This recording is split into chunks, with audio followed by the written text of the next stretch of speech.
Good morning. It's an honor, a privilege, and it's terrifying to be here. I know some of you well. I know most of you in varying degrees, and it's good to be here.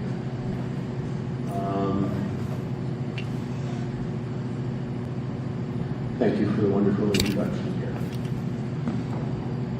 So I was born in Canada, and I have a mother, father, and an older brother. For as long as I can remember, I had this sense of discomfort within me. I always questioned whether I fit in. I always felt awkward, and I wasn't comfortable with my own skin.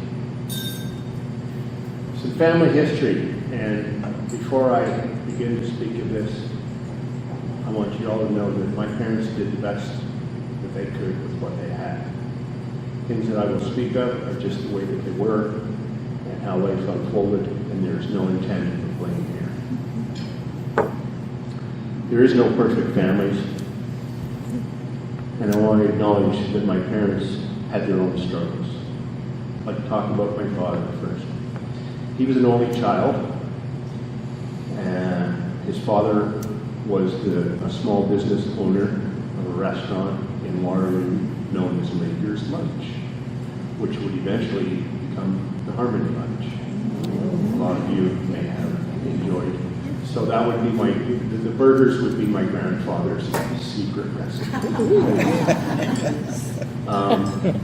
And we all know that when you sat in there, you could just feel your arteries hurting.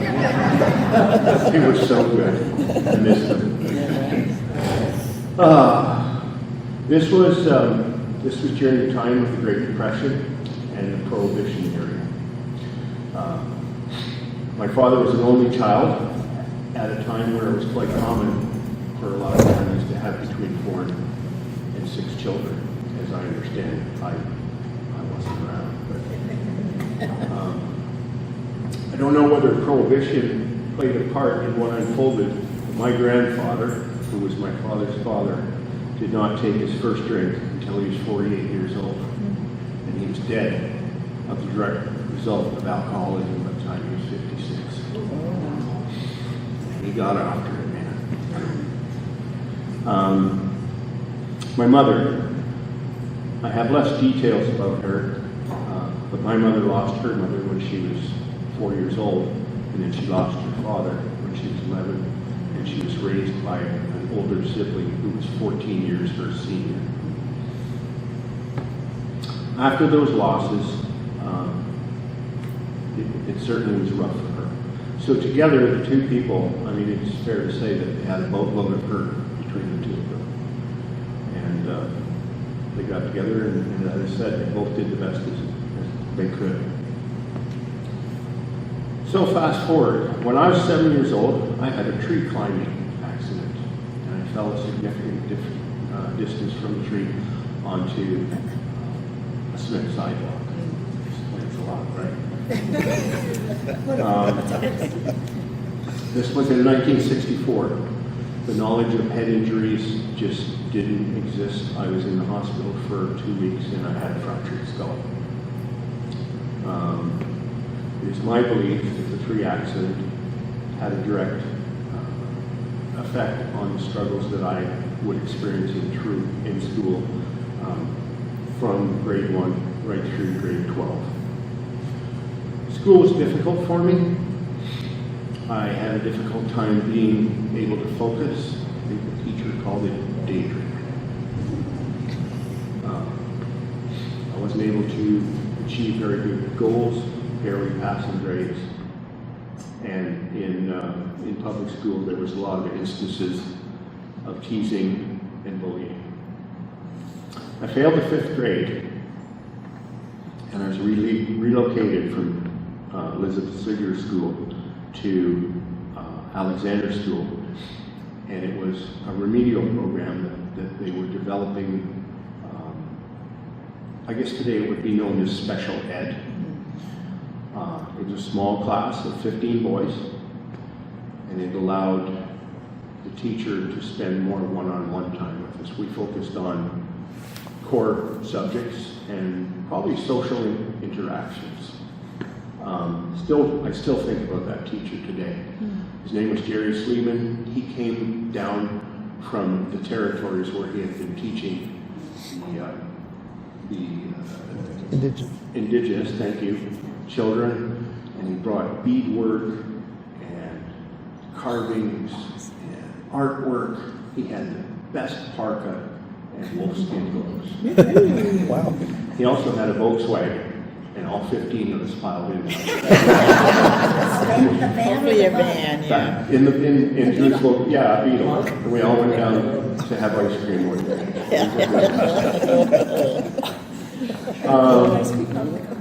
So the school that we went to was Alexandra. I don't even believe it's a school anymore. I think it's a warehousing for the Board of Education. It's on William Street. And there isn't a stitch of grass on that playground. It's all asphalt, and the lines for the ball diamonds in the soccer fields had been painted on there. So at that school, because we were the only remedial class, we quickly found out that we were tagged the dummy class. So on a playground with asphalt and those labels on us, I just want to tell you that recess was pretty rough, and there was many instances of us just walking in and going directly to the nurse's office for a Band-Aid or two. School came pretty easy to my older brother. He did well and received a lot of praise from his teachers and my dad. Given my journey through school, I found that I was being compared to my older siblings by teachers and family members, and I began to believe that I did not have what it took to succeed. My older brother played hockey, and he enjoyed it every Saturday morning. When I was enrolled in hockey, I had a very difficult time even standing up on skates. As most of us do, that I never got past that. And I can remember my dad yelling from the bleachers, "Stick handle," and I'm thinking, I can't even stand up. And there was other times when I couldn't feel my feet. I'm a lousy Canadian, I really am. You're very good. So that was hockey, and eventually I just decided I didn't have what it took. And again, I was compared to my brother and his abilities to do well, and I felt like I was a disappointment, and I had no ability to have a really connected relationship with my father. I can't drop these because I didn't number them. In my home, alcohol and prescription drugs was used on a daily basis. During this time, Valium would have been the common prescribed drugs for adults that were struggling with stress. My dad used to call them his nerve pills. Nerve pills. He also used to say that he had one nerve and I was on it. Alcohol was not used throughout the week, but weekends were a little different story and somewhat unpredictable. I also remember that I always felt a little bit more relaxed around my father when he had a few drinks. He was happier and easier to get along with. On other days, I learned to just tell when he walked up the driveway by his footsteps whether it was going to be a good day or not such a good day. And how much of a chance I stood of making him angry for something I did or didn't do. I never could quite figure out where that tipping point was. When I wasn't sure, I just kept my head down or disappeared. I would learn this later in life. This was the beginning of the fight or flight mentality that existed in my life.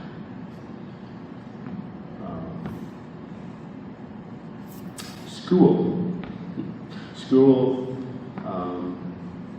there was this thing called the new math. Do a lot of you remember? Yeah. Wasn't like the old math, don't you know?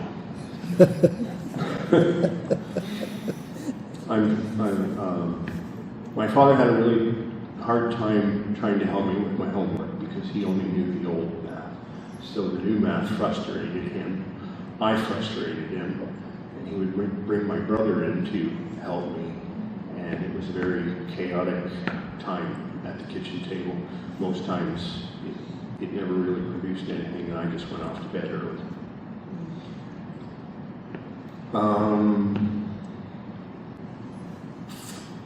Over the course of grade 4 or 5, I became increasingly angry with his inability to help me and my struggles. And at some point, he lost control in his own frustration, and he got to a point where it turned into physical abuse. Some household teachings that I had learned at that time and were instilled in me. Children should be seen and not heard. What happens in our household stays in our household. It's none of anybody else's business. Boys don't cry. But if you were going to cry, he'd give you something to cry about.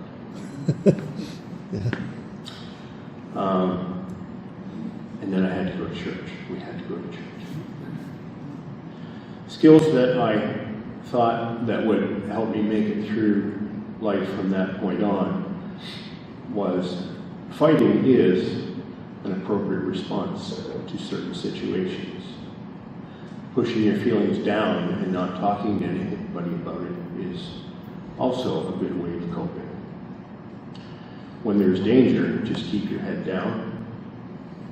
And flight is also an appropriate response to certain situations, or just disappearing or hiding. I remember that I was becoming increasingly frustrated and confused and became angry with my life a lot of the time. I was not able to see at the time, but I can recognize today that I was well on the road to becoming that I would vow that I would never be angry like my father. Much of my life, I would be able to tell you, much of my life, I would be able to tell you, but I would be able to tell you today, all I really wanted from my father was his love, acceptance, and encouragement, and I didn't get it. Again, I'd like to say that none of this is not to blame, to place any kind of blame, but rather to recognize that he could not deliver something that he did not have to give. My grandfather left him with very little to equip him. Years later in counseling, this situation would be described to me as returning to an empty well. My father's father was an empty well. He was always at the restaurant. He was an absentee parent.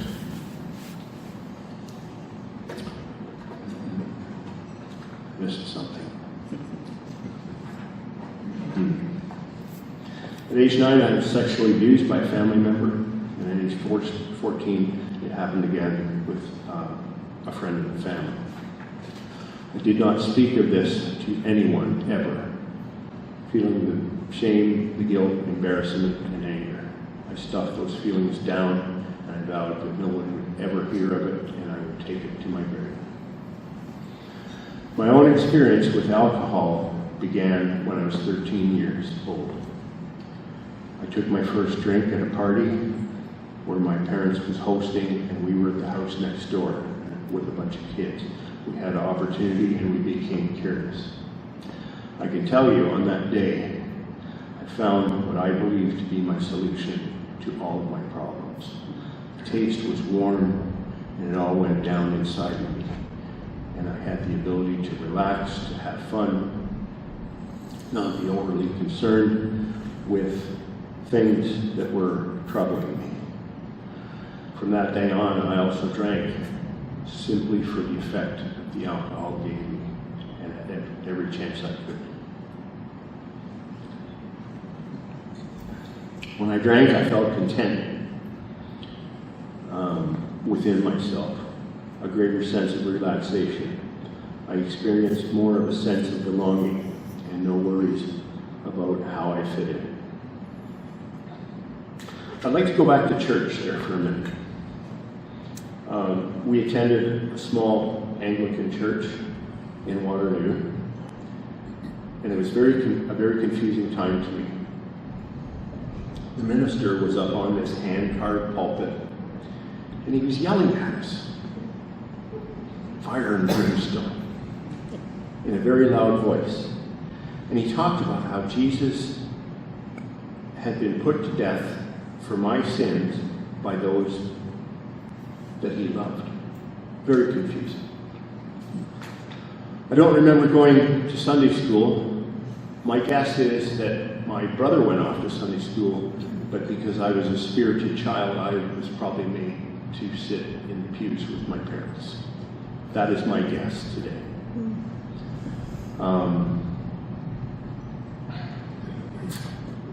There was also other people in that church that morning that had been at my house partying the night before. That also was confusing to me. At that church, my mom was quite involved. She was a member of the Women's Auxiliary. You don't hear that anymore, do you? Well, maybe you do. I don't know. You still hear it here. Not that it's a bad thing. There was rummage sales. There was Cub Scouts. In fact, she became a leader. And I would go and help out with the sales, and I joined Cub Scouts. Gareth, you're going to be so proud of me. I actually put a Bible verse in here. Proverbs 22, verse 6 says, "Start your children off on the way which they should go, and even when they are old, they will not turn from it." It didn't happen in Sunday school for me. It didn't happen inside the church. It just happened at the place and being around all the people. And for that today, I'm eternally grateful. So we're just going to stick a pin in that for a minute, okay? Drugs also is part of my story. And I've come to understand that addiction and alcoholism is one and the same. There's no difference between the two. So in my newfound freedom, I found it easier to talk to girls. So I met a girl. All good stories start with I met a girl. Her name was Sue. We met in high school. I was in my last year and she was in her second last year. School was a good experience for Sue, and I also managed to barely enough to graduate myself. Yay. Sue did not smoke. She did not drink. In getting to know her, I found out that at age 12, she had been diagnosed with lung cancer. And she had already had the surgery. It removed part of the lung, and she received radiation. And she remained in remission. I also remember going down to Sick Kids Hospital with her for her annual checkups. Sick Kids does some pretty wonderful stuff down there, but a young man that was not yet 20 yet, that was me, I went down there and seeing some of the patients that were receiving treatment, it caused me great anxiety, confusion, and it also instilled a fear within me that I might lose this girl someday because it might come back. And I couldn't get that out of my head, but I wouldn't talk to anybody about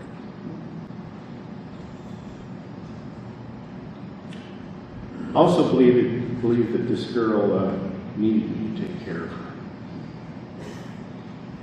So we got married. We made a home together, loved each other, and we had a lot of enjoyment. I made my living as a long-distance truck driver, and I was generally away from the house 1 to 2 nights a week. My drug of choice is methamphetamine. It served a purpose to an edge because you can stay awake for days and days at a time, and it kind of fit in with the truck driving lifestyle. We had one boy in that relationship. His name is Nicholas. I found Sue's parents progressively becoming very overprotective of her throughout our relationship. And I was not able to understand, in my selfishness and self-centeredness, that they had their own reservations about if the cancer might come back. They also had gone through an experience that I had not when she was 12, where they almost lost her or thought they were going to lose her. I believed her mother to be overbearing and was intentionally interfering with our marriage. I was very unfair to Sue because I would challenge her. You need to go talk to your mother and straighten her out. I didn't realize that it was my place, that I could go and talk to her directly. I just did not have that health within me. Triangulation, isn't it great?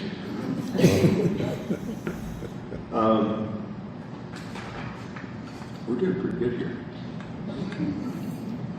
The relationship eventually became difficult and strained. I stuffed a lot of the feelings until I could not, and then I myself would explode in anger. The marriage lasted 3 years, and I realized that I had become like my father. Something I swore I would never do. After the marriage ended, I decided that I would put West Coast plates on my truck and begin to run California and Vancouver. This took me away from home 2 to 3 weeks at a time. Again, I was in fight or flight mode. The fight was over and it was time to fly. After a while, I met another girl in Reno, Nevada. She was a single mom, had just come out of a relationship that had failed. Her ex-husband had gone to jail for trafficking drugs. She also had a daughter with cerebral palsy named Cindy. And I once again thought to myself, this girl needs me to take care of her. I didn't see at the time that I was living in great denial. Brenda had just left one relationship with a drug trafficking person. But I wasn't that bad. I just drank and used drugs.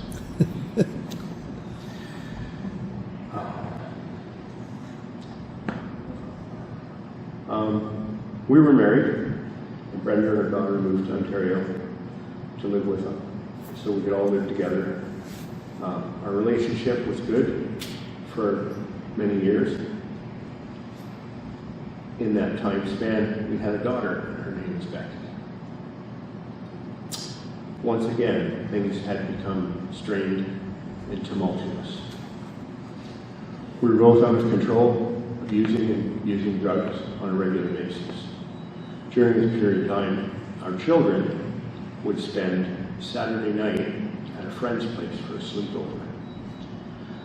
The next morning, at that friend's place, the children would attend a church in Guelph.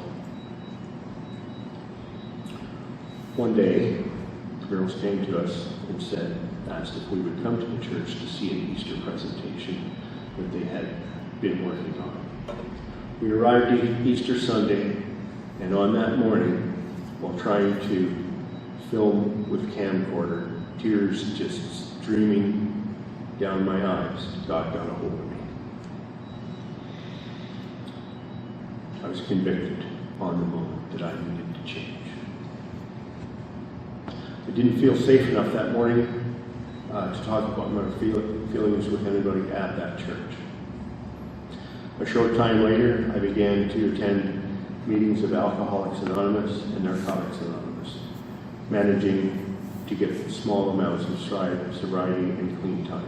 So this is where I go, hi, I'm Bobby. I'm a recovering alcoholic and a recovering drug addict. In case you wasn't obvious.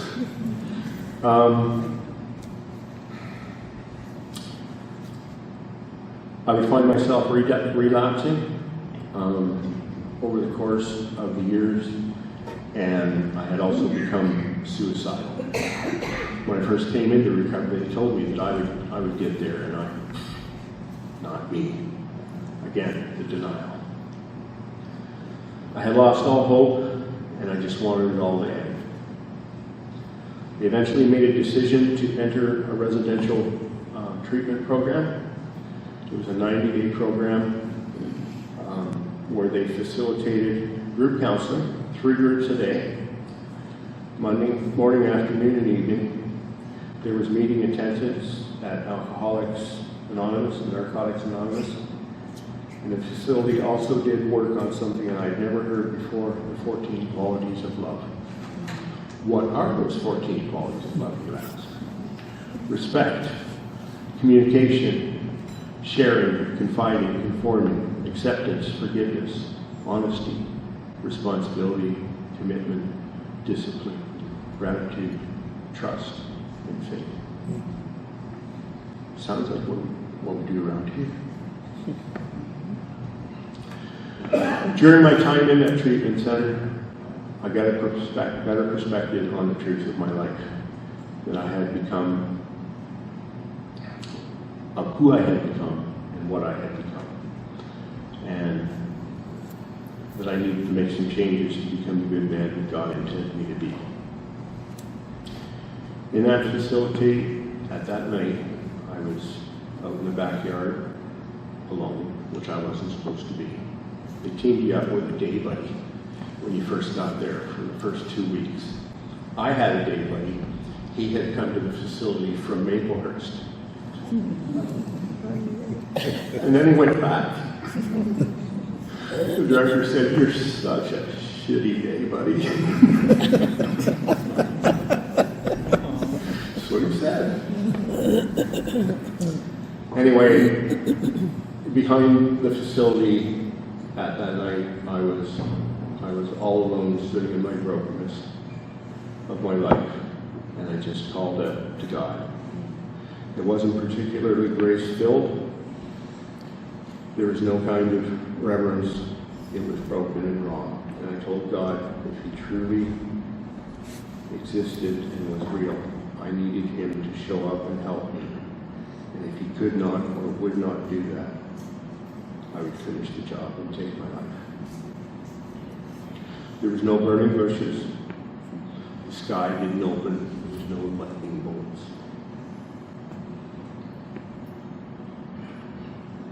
There certainly wasn't choir singing. I likened it at that time to receiving the Holy Spirit. Sorry.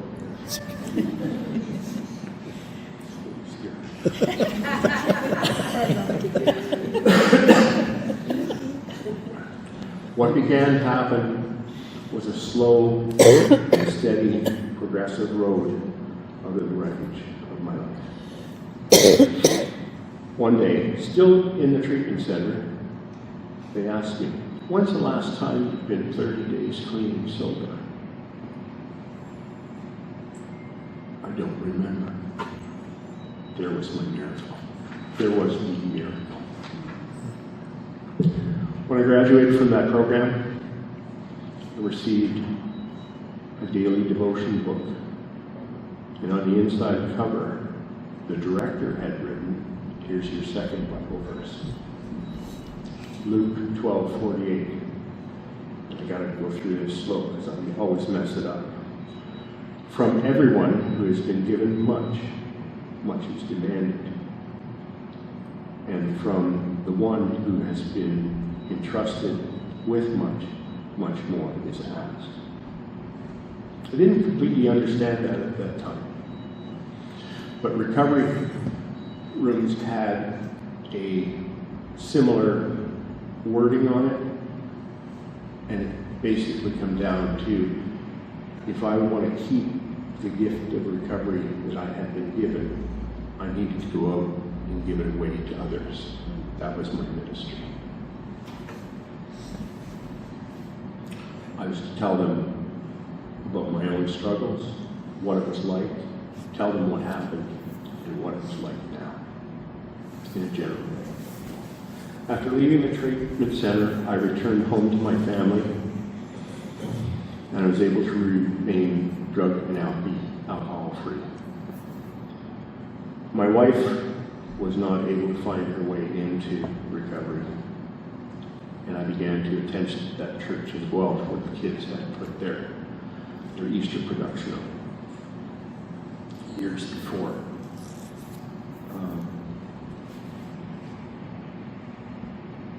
There was many relational challenges with having one parent in the house drinking and one who was trying to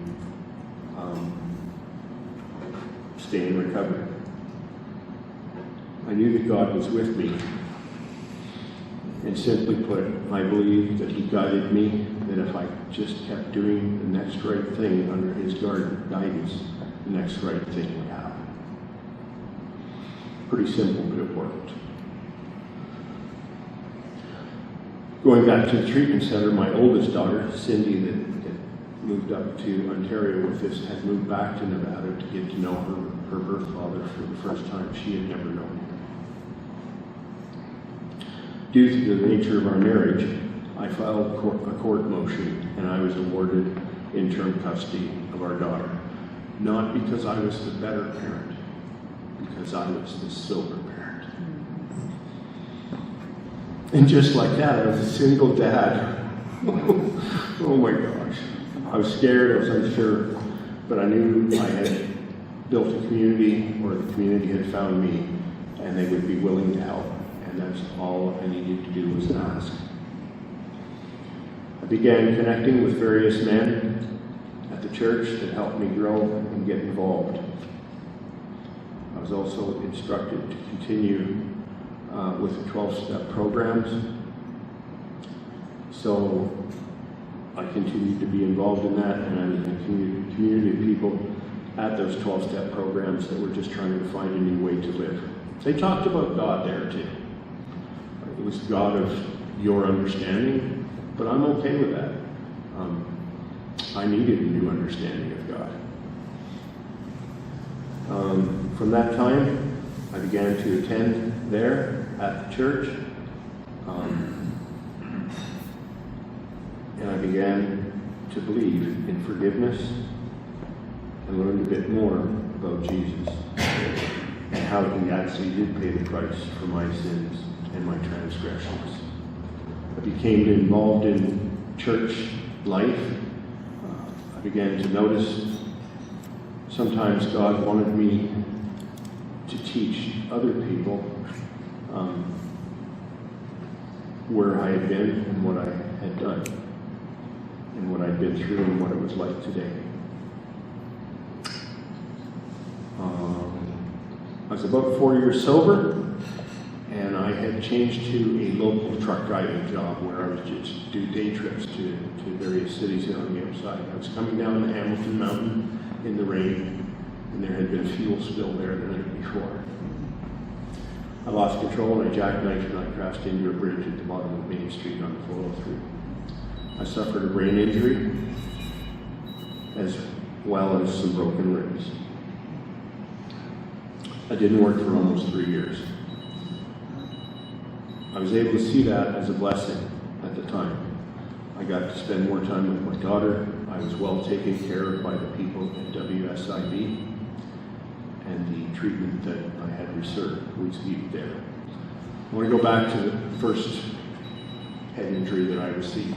The things that they tested me for at the neurological clinic in Toronto were I was able to see the exact struggles that I had all the way through school, and those were the things that they were looking for and had solutions to.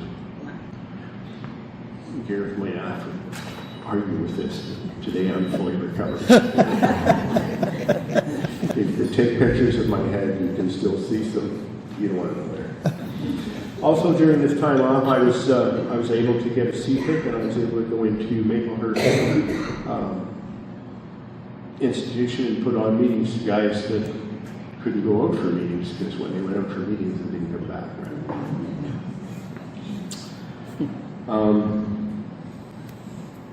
After a while attending church, I met a girl. You guys all know this girl. Her name is Shirley. Just prior to meeting her, I was offered a part-time job at that church, which eventually worked into a full-time job doing building maintenance.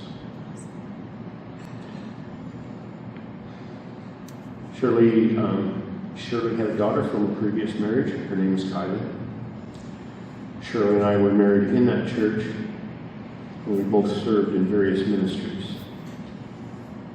Given my history in recovery, I was asked to become involved in a startup to celebrate recovery, and I was just blown away that God had provided a place where I could serve and share my story. Not for my glory, but to give the real solution, which is Jesus Christ.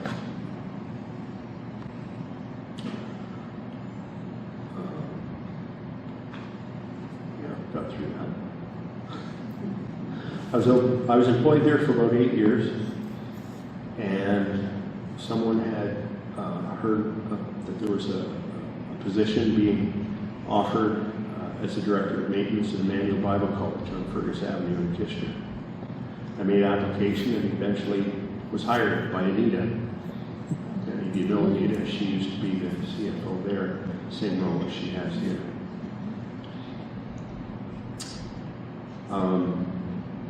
There was more opportunity there. Emmanuel Bible College partnered with Teen Challenge, and they would have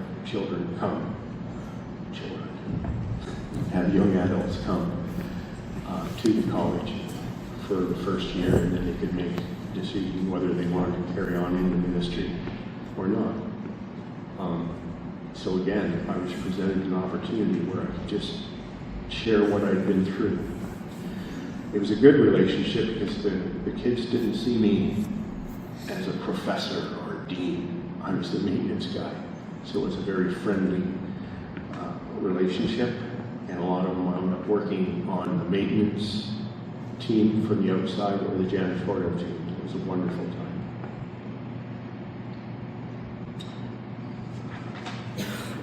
I remained at college for 8 years, and when it was beginning to look like the college wasn't going to be around much longer, I made an application in 2022 here to WMB Church, and I was offered the position of director of maintenance here. Anita made a wonderful choice. I'm not going to. If you catch me in the hall and the girl just doesn't learn.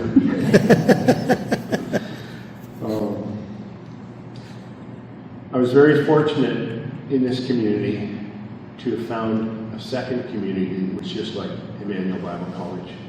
There was such camaraderie there and togetherness. And, it's hard to describe. I'm sure you all know, but it was a good place. It was a safe place.